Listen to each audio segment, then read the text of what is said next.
The key to understanding From is not in the finale or season 2, it's hidden in the first 10 minutes. A single clue the writers planted on day 1. See it and you realize this is not a mystery, it's a trap. In interviews, the creators confirm it's there, hidden in the pilot, waiting to be found. They have said things like, some of you out there on Reddit have figured out parts of it, and by the end of season 2, viewers should know where they are now. So our investigation begins with the most popular and, on the surface, most logical theory of all. Even though the writers confirm it's not a simulation, it's a single line of dialogue that you probably heard, dismissed, and then completely forgot about, is what the family calls the simulation clue. This is the theory that the town, the monsters, the talismans, none of it is real in the conventional sense. It's some kind of twisted, high-tech experiment, a shared hallucination, or a virtual reality prison. But the foundational clue that supports this entire framework happens about 11 minutes into the first episode. The Matthews family is still in their RV, on the road before they even reach the town. Their son Ethan is traumatized after his older sister Julie told him a scary story about a monster from his favorite book. The fairies are coming from the Lake of Tears, right? To calm him down, his mom Tabitha sits and says the following. If there's no such thing as monsters, then that means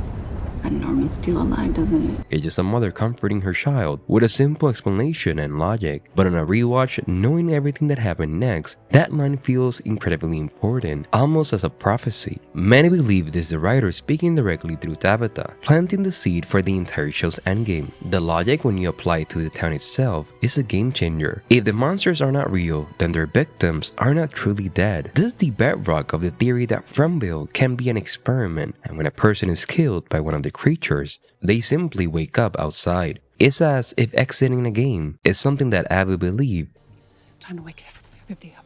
Baby? Not as a tragic ending, but as a potential escape. Every scream becomes a game over screen. Now, you might be thinking that's a massive leap in logic to make from just one line of dialogue. But this theory is massively supported by the single biggest event of the series so far, Tabitha's own escape at the end of season 2. After being pushed from the lighthouse by the boy in white, she doesn't go to an afterlife or a different realm. She awakens in a hospital, seemingly free. Her escape inside the town was her ticket out. The connection is almost too perfect to ignore. Tabitha, the very person who planted the monsters are not real, is the one who seemingly proved it 2 seasons later. That brings us to the folklore clue. What if it's something much older? This argues that the town is not a simulation at all, but a supernatural trap, a dimension governed by ancient storybook rules, a place where science has no meaning. The evidence for this is not in the dialogue, it's the one powerful object every single rival has in common. It's not just a fallen tree, it's this. As the Matthews family pulls onto the roadblock, the camera makes a point to show a massive flock of ominous birds circling directly overhead. They're not just passing by, they're a presence. They're an omen. A few minutes later, as the family drives away, Julie gives this detail a name.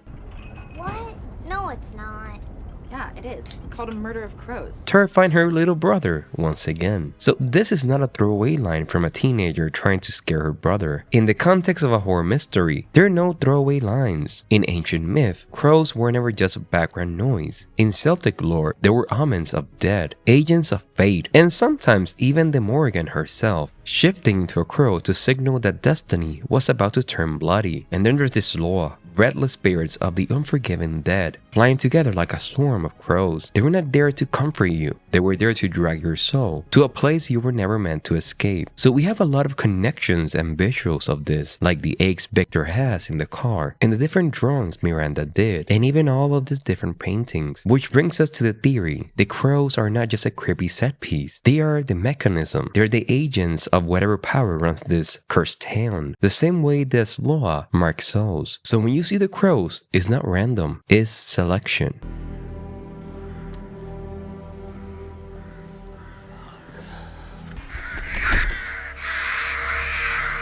Is destiny closing in? They're not just acting like agents of fate, they're acting like a plot device, pushing the characters exactly where the story needs them to go. So this is not science, this is folklore weaponized. This is magic. It's magic.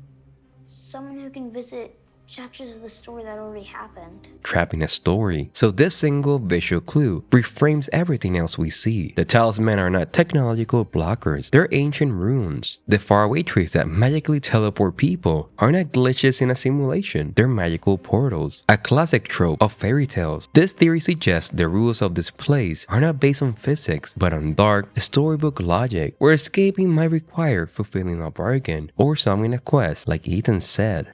A magic tree and a symbol that has been... So we have a scientific theory and a supernatural one, each backed by a key moment in the pilot, but the creators also hit a third clue. This is the cycle clue. It's the most subtle of all because it's not a moment you can screenshot, it's an atmosphere. It's a desperate warning that the characters give each other, and by extension, the writers give us. Just listen to the language in the opening scenes, before the Matthews family even appears. The entire town is in a state of controlled panic as sundown approach. It's time to get home. How are we gonna know? Sarah, the diner, hurries up the last customers out of the door. Her boy sees Megan playing outside on the swing set and tells her to come in and tells her to listen to her mom. And Tom sees Frank pass out and tells him multiple times the same motif of getting home. Frank, gotta get home. Is repeated over and over again. Even the song at the beginning is we have to get out of this place. So this is a real place that they're trapped and their goal is to get home. On a first watch, all of this sounds like friendly advice from this strange community, but on a rewatch, knowing what comes after dark is a warning of the impending doom. So it's not just a friendly reminder, it's the show's one and only rule for survival, repeated over and over. The idea that the town is in a repeating cycle of tragedy. The horror is not just the monsters, it's a certainty that if you don't follow the rules, you will suffer the exact same fate as those who came before you. And the show immediately confirmed the stake of this warning in the most brutal way possible with Frank. He doesn't get home. He gets drunk and falls asleep on the bar. The next morning, Boyd finds the horrific aftermath. Frank survived, but his wife and daughter Megan died in their own home because he left the window unshut. Boyd grabs him, forcing him to look at what he'd done. So from the beginning, we have this. Frank broke the one rule we heard, and the consequences were absolute. The clue is the pattern itself. The warning, then the failure to pay attention to it, and the horrific result. The rule is, you must follow the rules. Got kids?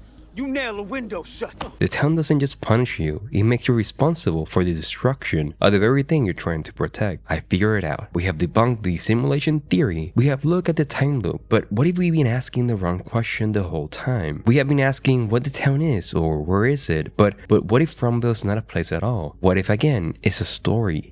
Think about it. Every single rival is identical. The trees, the crows, the roadblock. That's not a random event, that's a ritual. In storytelling terms, that's the cold open. It's the same hook every single time, pulling a new set of characters into the same story, and the rules of the town doesn't feel like physics. Monsters that only come out at night, talisman that act as safe zones, trees that teleport you, and none of this follows science. It follows the rulebook of a dark fairy tale. You can change a story once it's been told. And something that happens through this lens, characters become roles in the story.